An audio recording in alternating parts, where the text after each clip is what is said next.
All right. Hello, everybody. My name is Ginger Sigmund, and I'm the Managing Director of Indie Energy. Welcome back to our second day of our third annual Indie Energy Research Symposium.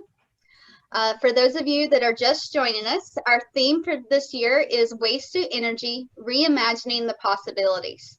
We learned yesterday about how we can move away from being a wasteful society to one that considers the next life for products that we have used and move forward to our circular economy. We will continue discussions today along with another keynote speaker whose company is in the front lines of converting waste to new useful products and fuels. We will conclude the symposium with the poster session presented by Notre Dame graduate students. So thank you for joining us, and we look forward to a great discussion. So I'd like to introduce our first speaker, Professor Jim Cotton. He is professor in the Department of Mechanical Engineering at McMaster University and is the co-director of the McMaster Institute for Energy Studies. His research focuses on developing, modeling, and experimentally validating new technologies for thermal management systems. His talk today is titled Energy Research Cooperative, Integrated Community Energy and Harvesting Systems. Jim, if you could share your screen, the floor is yours. Okay.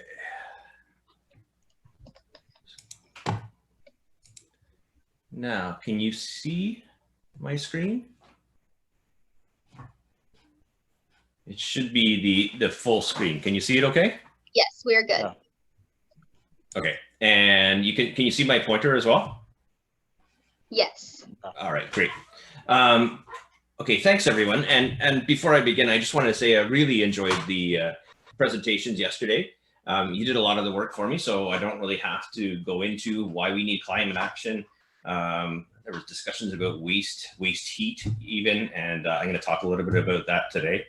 And I also want to just say thank you to Ian and Peter and Sebastian who hosted me the last time I was there. I'm really sad I can't be there. And to Barbara and Ginger for all their work coordinating this. I'd love to be back at Notre Dame. I love the campus, but unfortunately, we are all at home. This is a sort of an update. I gave a bit of a talk about what we were going to do a couple of years ago at Notre Dame, and now I'm going to tell you what we've done.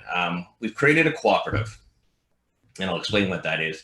And we're really focusing on integrated community energy and harvesting. You say waste, I don't think we have any waste. We just harvest lost things, and in this case, it's lost renewable energy and lost heat. And our acronym is ICE Harvest, and I'm really targeting 4 of the Sustainable Development Goals, in particular climate action. So the one thing that's challenging about waste heat is, and getting funding for it, is you don't have these big monster companies that are focusing on climate technologies as much. Like you don't have the General Motors and the Fords and things like that that can support your research. So in order to do that, you have a bunch of small companies. So what we've done is we partnered with 20 industry partners to really focus on distributed energy resources and the integration into our communities, all towards a pathway to low carbon. I'm going to talk a little bit about my first target, which is the 2030 timeframe, and Rachel talked a little bit about those timeframes, and then the path all the way to 2050 with the aspirational goal of carbon neutral. I think we're going to be more of a low carbon society. I think that it's going to be hard to get that 10% that she discussed of scenarios. But I think there is a lot of opportunity. And we're funded by the national and provincial governments all around targeting greenhouse gas emissions and trying to address our targets. And it's done, in our case, by integrating networks. And I'll explain what that means.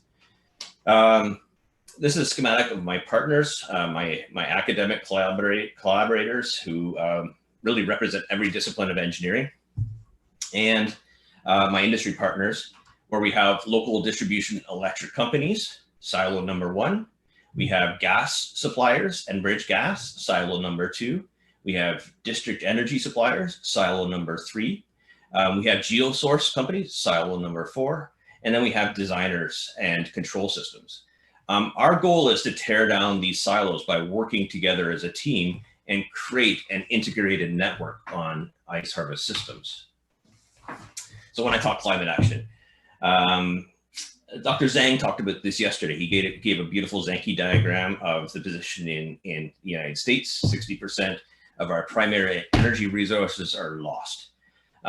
They're just lost to the environment. And I'm going to say this number is really low because in that number, the number that Paul talked about, his waste from air conditioning is not really included in that number. So the opportunity to harvest thermal energy is much higher than anybody thinks. If we could find a way to capture that thermal energy and distribute it and share it, I'm going to call it, you have a huge opportunity. In Ontario, we actually phased out coal about 10 years ago. Officially about 7, it was all gone. And in that place, we put a lot of renewables in, a lot of wind. So we have to the tune of 6 gigawatts now, I believe, of wind power. However, as you know, it's intermittent. So we have a lot of backup. In addition, since 2008, we've lost a lot of industry. So right now, we actually have to curtail our renewables. What does that mean? Well, we stop the turbines that are spinning. Niagara Falls looks really beautiful on a 20°C day. On a Sunday, there's spilling a lot of water over the falls, our most renewable source. And in fact, we did 511 nuclear maneuvers in 2017, which basically bypassed heat around the secondary generator side. So we wasted 7%. And in addition to that, there's another sort of 7 to 10% that we sell to the United States for $0 to -$. So I call that lost energy. We have to capture that and harness that within our province. The goal is electrification, right? Well, we did a study and found that if we do start moving towards full electrification of our vehicle systems and our heating systems in cold climate, that can increase the electrical grid, the distribution network, and the generation network from 2 to 5 times, depending on how we do that. So again, that's a challenge. It's a problem. It's not necessarily addressable in 30 years. So we have to think of it a little bit a different way. And I like what Rachel said. We've gone this huge path of centralization of everything. Bigger is better, bigger, scale up to get that little bit more efficiency. I love the term numbering up. That's really the direction we're looking at, is going to a hybrid approach. We still have the centralized system, but you have distributed energy resources where you need them at the energy intense areas. So our solution, obviously, is waste heat recovery. I call it harvesting and sharing.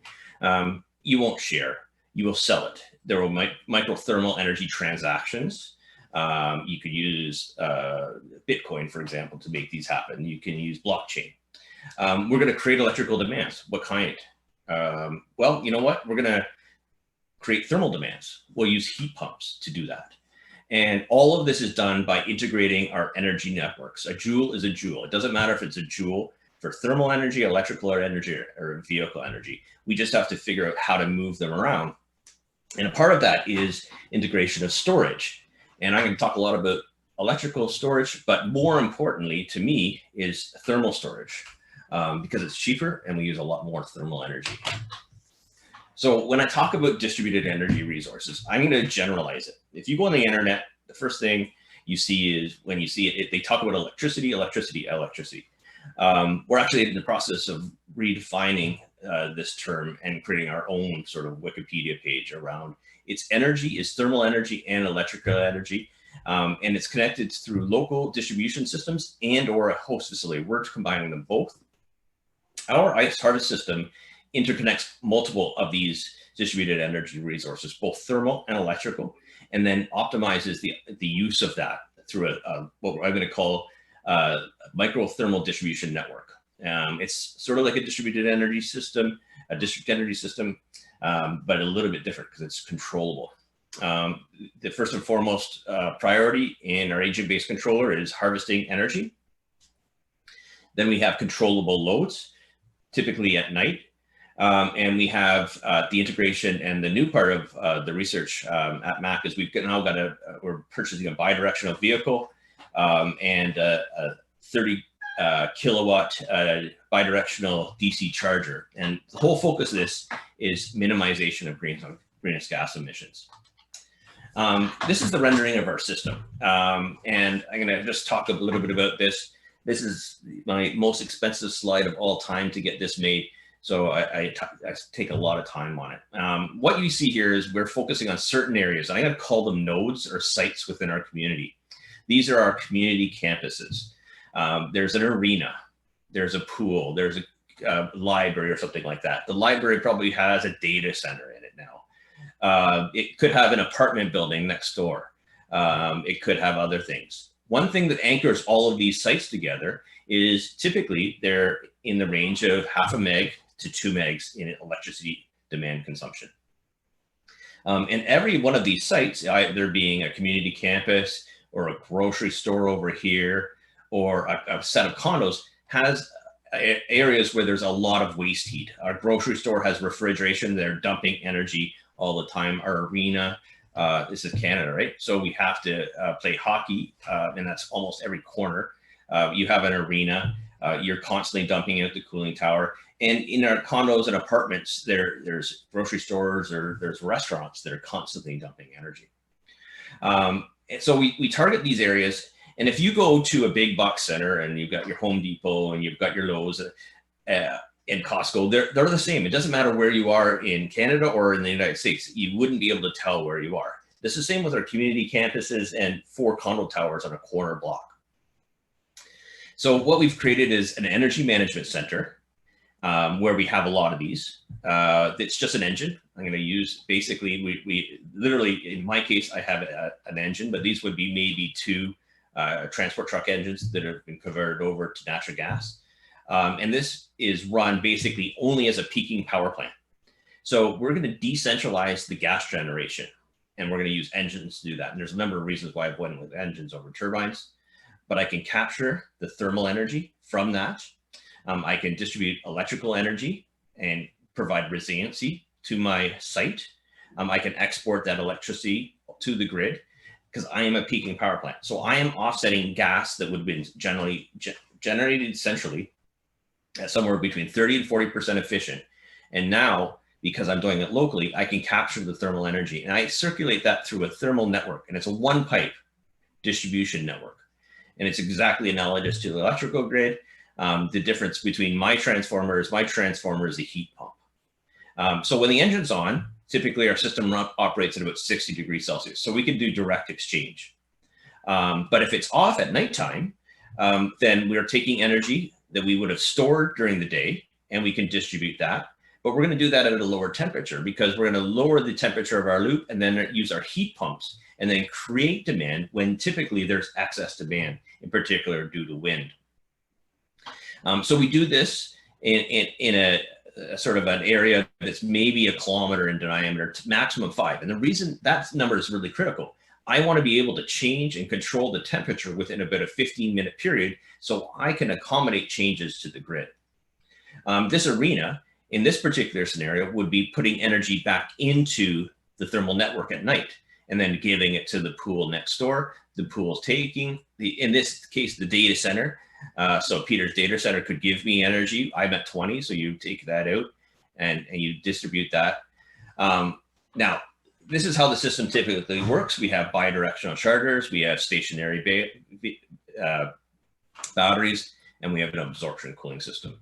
We've standardized this. We've created the sort of Model T Ford of energy systems now, and I have 3 sizes in my catalog. I have a 0.5 megawatt, 1 megawatt, and 2 megawatts, and you combine them the way you want.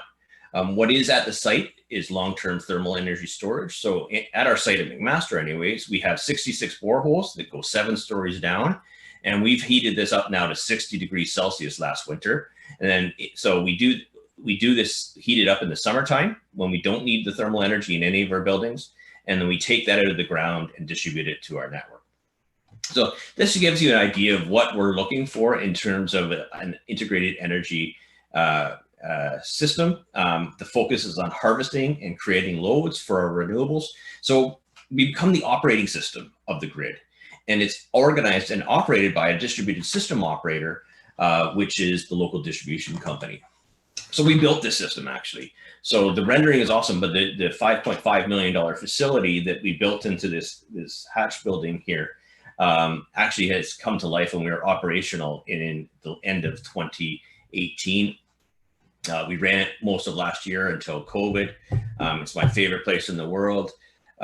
It's integrated into this building. So the building in this particular case is my community. It's all scaled down. In my community, I have on this half of the building underneath, it is this energy management center. It's an engine. In this case, it's a Toyota engine, natural gas. We can generate electricity, power the building, heat the building. If we don't need the heat, we can put it into our short-term storage, which is we're looking at water or phase change storage. If it is the wintertime, we can transfer that through our heat exchangers to our system. Right now, we're integrating solar thermal and PV as well. So we want to manage the on-site renewables. And if it's summertime and we don't need any of that, we put it into the ground. And this is our geothermal storage system. It's connected to our 66 pipes that go down 7 stories. Now, right now, we've developed this to validate our design tools. And one thing I'm really happy about, we've also integrated vehicle to it. So we're just buying this vehicle to grid to vehicle integration. And we're going to see PV panels on the top of this roof the next time I give you a talk.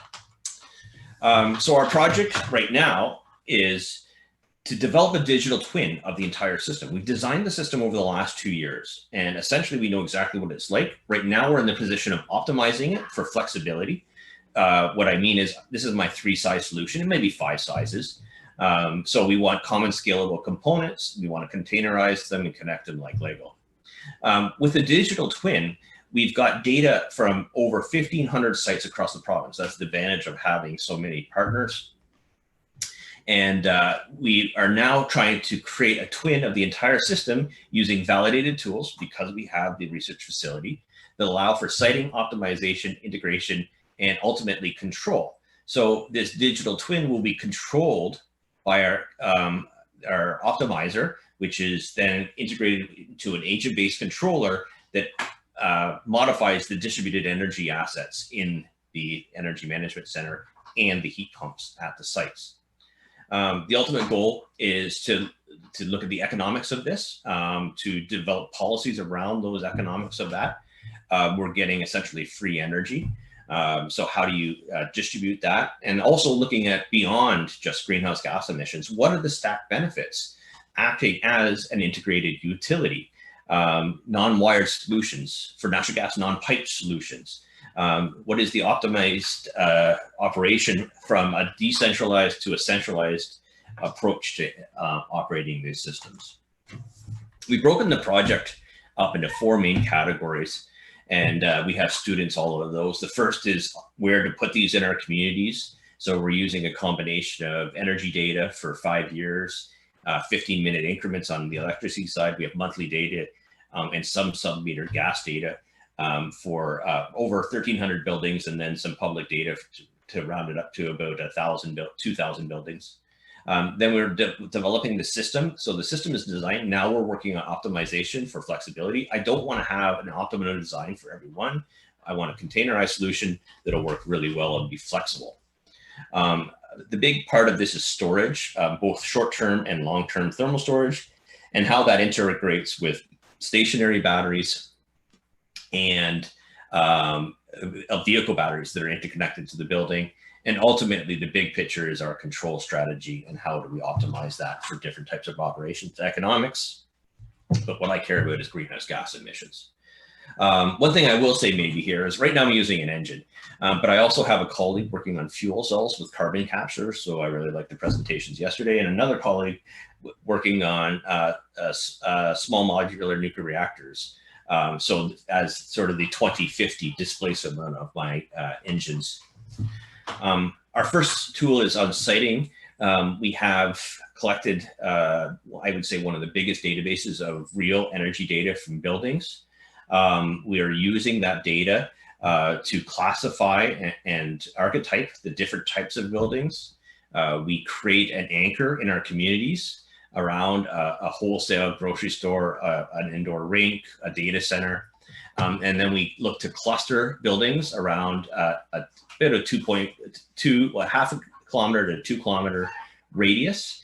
and then we can pick and choose and add and remove buildings and see how it performs based on the 3 sizes we have. Then we change the system into a combination of energies. So what you see here, red is heating, blue is cooling, and then the black is electricity. So we have now created nodes with a certain energy profile, and then we design around that. And what we found was, after citing this is Ontario here, so you're over here, and I'm right about here. We found the possibility of 1,500 sites, 550 within our partner coverage area. We've broken it up into heating dominant sites. We're in Ontario, Canada, it's cold.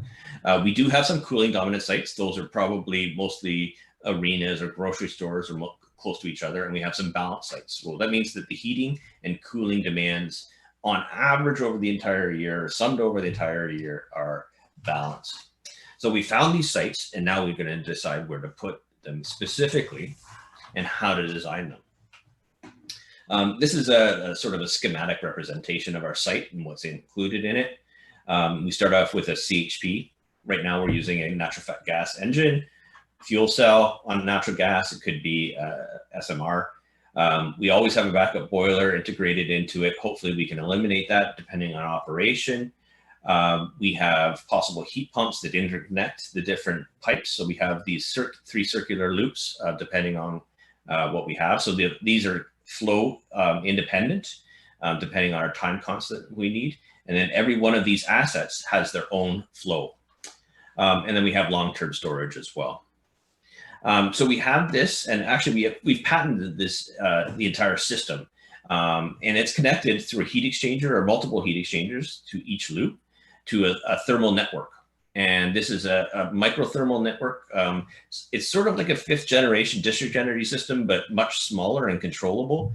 5th gen focuses more on cooling, in my opinion, and increases the electrical load drastically. Ours does not do that. So then we interconnect with the different buildings, either heating and cooling dominant buildings, and deliver energy at what temperature they want. If this building wants 50 degrees Celsius, we give it to it. If this wants to give us energy from a cooling tower, we take it from them. So most of our sites are all heating dominant, so we're really focusing on that. What we found in our 1,500 sites, most of them are in the range of half a meg electrical to 2 megawatt electrical. You sort of double that for the thermal loads of that, and then maybe we need a boiler on top of that. We're looking at so 2 to 5 sizes. They're much smaller than district projects, so they're far lower risk, and we could scale out. And we're talking about that right now is, so we know a certain site, you know, a development site, you build a building, then you'll build another building and another building. Well, why don't you scale it out as you build a building instead of putting a 2 megawatt generator that's going to be for the entire community 10 years from now, you put a half meg, and a half meg. And that's what we're focusing on. And if you look at the sort of sizes that I talked about before, most of our community campuses are in the range of about a meg. Our intensified mixed use community hubs, we're targeting about this is a half meg, this is about a meg, and the big box centers that you'll see in every city, every town, are about a 2 meg load overall. One of the key areas is the storage. Because we're operating this as a peaking power plant, we need to store thermal energy at night, or for at night use. So when we don't have the big demand. So typically this is actually oversized. So we can actually export energy to the electrical grid because we need more thermal energy in most of our sites. I'll show you an example of that.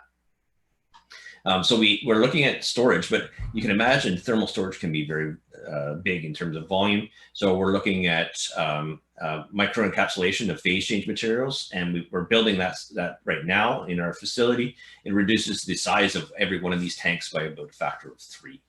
And then we're also looking at different thermal storage approaches. So in this particular case, we know we have different grades of waste heat. So if we were working with Peter in his data center, he could give me something like 25 or 30 degrees Celsius heat. I would put that in the outer perimeter, use that as an insulation blanket, and save that high quality thermal energy from the engine and heat this up to 90 degrees Celsius. So we are looking at both the thermal storage short term. And the electrical storage, they're completely out of phase for the most part if you look at real data. Our peak electricity is during the day, and then we go down at night when we turn everything off. Usually we get colder at night, and we turn off all of our electrical loads, which helps heat our building. So we have a peak thermal load at night. And then seasonally, we'll charge this thing for about 3 months and then discharge it for 3 months. And finally, we're looking at control. We need 3 layers of control. We need sort of the long-term optimization, which is to predict what our state of charge is of our thermal storage system and when we need to charge and discharge to minimize losses to the surroundings, and also at the same time to minimize some of the other components of the system like the boiler. We're doing short-term predictions, typically 7 days. As you know, like natural gas-fired power plants are typically a day ahead scheduled. You have a couple reactive ones, but most of them are day ahead scheduled based on planning. So we will be sort of planned ahead of time, and we'll be able to appropriately deal with that. We can use historical information to understand how we would operate that. And I would say typically the number of hours are 16 hours a day, 5 days a week. In Ontario is when gas-fired power plants are running. Most of the rest of the time, it's non-fossil fuel-based generation. And then we have real-time corrections. And that all runs into an optimization engine that is steering a agent-based controller that sets the set points of the system. This is an example of a site in my community down the street. It's a campus. We started off looking at just the campus itself, the community campus. Then we learned from the city that their condo is going to go up just down the street. So we decided, well, we take the original site and then we added a condo from another area of similar design. And we looked at how that would work. So this is sort of about a 1 kilometer, 1.5 kilometer radius. It would be a 1-pipe thermal network all the way around to all of these buildings. It includes a library with an IT server, a residential tower, swimming pool, ice rink, and community center. And this is the actual profile of the entire system. Now, we get cold in Canada. The big thing is you'll see this is their electrical demand in megawatt hours of the system, and you'll see it goes up and down. It actually goes up in the summertime because we have high cooling load. We can have plus 30 and minus 30, and that could almost happen in a day. But so our electrical load is much higher, but our thermal load compared to our electrical load is anywhere from 2 to 5. In some cases, it's 10 times higher than our electrical load. So where's the problem? The problem is heating. It's not electricity generation in terms of how you get rid of your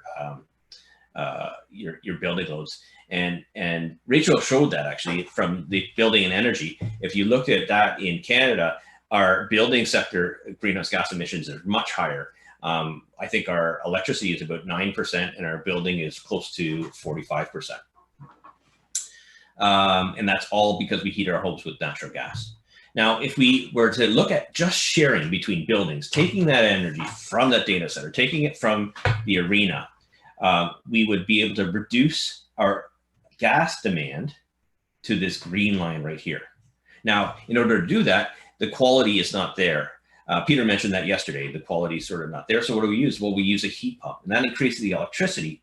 And what we did was we optimized the temperature of our loop seasonally so that we didn't really increase the electrical demand during the summertime. So the overall demand is about averaged out now, which our LDC likes. They don't have to include any more distribution assets, but they get more joules flowing through their wires. So that was step number 1. Now, step number 2 is to add a combined heat and power system. And so this is where our business as usual case is. And I'll show you. So this here is our heating load. Okay. This here is our business as usual electricity load. And here's our greenhouse gas emissions. Now, this is our 0 case. So when we just shared, we went from here right to here in terms of our demand for gas and our boiler demand. Now, as we start to add a CHP and run that as a peaking power plant, what happens is we reduce our boiler requirements. So our boiler goes down, our boiler demand goes up, our electricity production goes up, which is our imported electricity goes up, our generated electricity goes up, and then our greenhouse gas emissions go all the way down. And just to sort of summarize what that looks like, if we have a behind the meter case, so this is making sure we don't export. Some regions we can't export to the grid, and then some regions we could. So we're looking at sort of a half a meg to a megawatt facility. We change our energy profile and our natural gas profile pretty drastically. Just looking at time, I'll start wrapping up, but give you an idea. This is our business as usual electricity right here. This is our boiling heat, so from natural gas, and this is our greenhouse gas emissions reductions. If we just focus on sharing, building to building sharing, we reduce our boiler requirements, but we increase our electricity requirements. But in doing so, we half almost our greenhouse gas emissions reductions. Now, this isn't always a good case because increasing the capacity of the grid can be very expensive. So if we put a half megawatt, which would be basically a transport truck engine, CHP, we reduce our imported electricity to 3.8. Because we're operating it and offsetting a natural gas centralized plant, we decrease our greenhouse gas emissions to 0.7. And also at the same time, because we're using that thermal energy and increasing the efficiency of our engine compared to a distributed asset, our boiler requirements go down. So this is sort of gives you a bit of a quick story of the project. We're focusing on distributed energy assets. So numbering up, hopefully we'll get to 1,500. We're looking at resiliency, which is a critical aspect for climate change adaptation, which is an element of our project. We have lower greenhouse gas emissions, really because we're harvesting and sharing, and we're using surplus electricity that doesn't normally happen at peaks, so we can use that for heating. And then we can offer a number of other services to the electrical grid and to the thermal grid. Overall, the projects are much smaller than district systems, and this has really appealed to the cities we're working with who have declared climate change emergencies and want to have some type of system, but don't want to commit to an entire district energy system and rip out the entire city. It's a modular design. Hopefully we can get to a point where we can buy from a catalog and then have a distributed system operator controlling it. And we can do a phased and scaled rollout. And the other thing that's good about this is if a customer leaves, you just take your shipping container back and you can repurpose it in another area, so it mitigates risk again.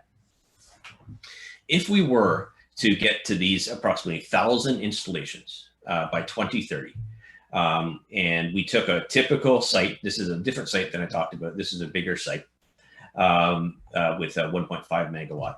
And sort of rolled that out on average, sorry, this is the average site, by the way, we would be able to save about 5.6 million tons of CO2 per year. So if you look at our target for our 2030 target that Rachel talked about, which is a 30% target reduction on 1990 numbers, we would be about 68% of the building sector greenhouse gas emissions reductions. So it's a very significant endeavor that we're trying to take on. Really, this is all about the students. So the impact is what I've found right now is the students, and the students have left or in highlighted in yellow. They've gone on, almost every one of them, to a company that is engaged in energy harvesting in one way or other. So I really want to thank my team and all of the undergrads that have worked on the project. They're all working at home. I haven't seen them in months, except for a few of them, unfortunately. I think that we have it's about 45 minutes, right, Ginger? That's the time. I can show you this really quickly, and then we can go, unless you want to kick me off. Go for it. All right. So this is something we use as a tool when we're giving tours, but I can't give you a tour anymore. This is an augmented reality app that we created of the system. So you'd be walking in our lab and you'd have this sort of iPad in your hands, and you'd be sort of having it on your own, and you'd be able to play with it and look at it and zoom in. to different components of the system and see how energy flows. So this is a short version of it. But what it shows you is essentially we put it underneath the ground because that's where we are in our building. It would be more containerized. But we have our engine, we have our thermal storage system, and here's our long-term storage system. It shows that we have PV panels integrated with our electrical battery storage systems. And then we have our thermal loop that goes around and connects our community together with our energy transfer stations. This just shows the energy moving to and from. So we have the electricity going out to the grid or supplying. What we're trying to do is supply at least the heat pumps and energy management system. But we could also create a microgrid for every building independently. As you see, the energy coming out of the center comes out as white. And then in the arena, it comes out warmer. It comes out as red here. It goes to the pool, comes out, it takes some energy from that, cools it down, back to white, goes to the library, and it cools it down even further. So this is sort of how the system would normally flow during the day, during operation. As we move on, we sort of want to make sure that everybody understands that it doesn't have to be this big. In our patent, we basically put 5 of these together. Every container, one would have a CHP, one would have thermal storage, one would have the controls and the brains of the system. And they're all connected through a series of pipes that connect them together really elegantly. And that the focus would be to really containerize these so you can take away that asset. Though obviously you can't take away the thermal storage. And then in the summertime, we would heat up the ground, and we'd heat up somewhere with 60 to 90 degrees Celsius. And then when it snows in Canada and gets really cold, we would start to take all of that energy out, and you'd start to cool down that over time. At first, you would just take it directly, but later on, you could integrate that with the heat pump and focus on using that lost energy from the summertime throughout the entire year. So thank you very much. That ends my presentation. If there's any questions, I'd be happy to answer them. All right, thank you. We're opening the floor for questions from the audience. If you'd like to ask a question, you can use the raise hand function, or you can type into the chat. Our first question goes out to Joseph. Yeah, thank you for, can you hear me? Yes. Yes, I can. Okay. Yeah, thank you for the presentation. The presentation was very nice. And you have a model to the energy challenges we have in my country, Nigeria. But looking at your greenhouse gases emission control, I wouldn't know the cost implication. I mean, what it involves in cutting the emission of the greenhouse gases. My question is, why not looking at a situation whereby those energy that you are cutting can be redirected and make use of for a better chemical or utilized in another way? Do you get me right? I think so. So the primary greenhouse gas emissions reductions, so I'll break it up into 2 different components. Okay. And in the first part, it's capturing energy from lost sources. Typically, there's 2 components we're capturing energy from, which is our community refrigeration and air conditioning systems that are heavy loads. So that's just harvesting energy that's somewhere between 25 and 40 degrees Celsius. We have to boost that up with heat pumps, but that's just normally lost energy. And to use that for heating, it's totally, it's really easy. So that's about 30%. And if you go to any community, you'll see there's a lot of thermal energy. Now, the one thing that this is more suitable for a little bit is colder climate. We have far more degree cooling days or degree heating days than cooling days. 8 months of the year it's cold here. So that's part of it. It's very similar to the Chicago area, by the way. It's almost the same weather. The second is because we've moved the generation asset, the natural gas generation asset that would normally be centralized and really big and efficient, to the site, we can capture that thermal energy as well. So that's the two of them. And then finally, there's a little bit of electricity offset because we are using curtailed energy now. You could store that in batteries. Absolutely. You could store that in electrical batteries. And that's pretty much what most of the world is discussing. But it's much cheaper to generate a load than to use a battery. So why wouldn't you generate a load or store it as thermal energy? Because thermal energy can be 10 to 100 times cheaper than an electrical battery. So those are the key areas of reduction. Basically, it's utilization. And can you go your second question again? Can you tell me that again?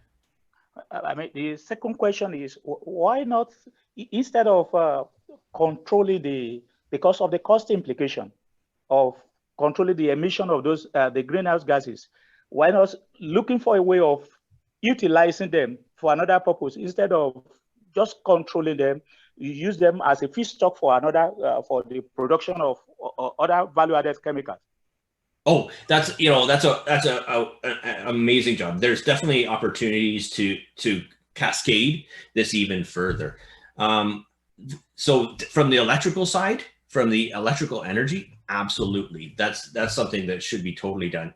From the thermal energy, the part of it is really low quality stuff. That's like data center stuff, refrigeration loops. You can't use that for very much unless you wanted to cascade it to a greenhouse, which I think is the next step we're talking about. But adding other value added products or adding integrating with other streams is definitely an area of future work for us. Our goal right now was really to modularize the design for the challenges we face right now, but also to be able to future-proof it. These pipes in the ground last 50 to 100 years. They're a huge asset for the community once you get them there. So that's what, and we can always change the energy management center and aspects and add other components into that. All right, so there's two more questions. The first one is, have you tried to calculate the efficiency of your system at warmer climates? So the answer is no, but we have been looking at it. So our efficiency right now, round trip efficiency over a year is around 70 to 75%. We still lose a little bit, although we've got a way to, we think we can get that up to 80 to 85% as a full round trip efficiency. In colder climates, the biggest difference would be the asset associated with the cooling system. We would probably do two things differently, and we're looking at that for future work. One is using that waste heat for cooling. That's why I have the absorption chiller in there. I have an absorption and I have an electric chiller, and I'm trying to decide which one is the best one. And then I would go from, instead of hot storage in the ground, I'd do cold storage in the ground.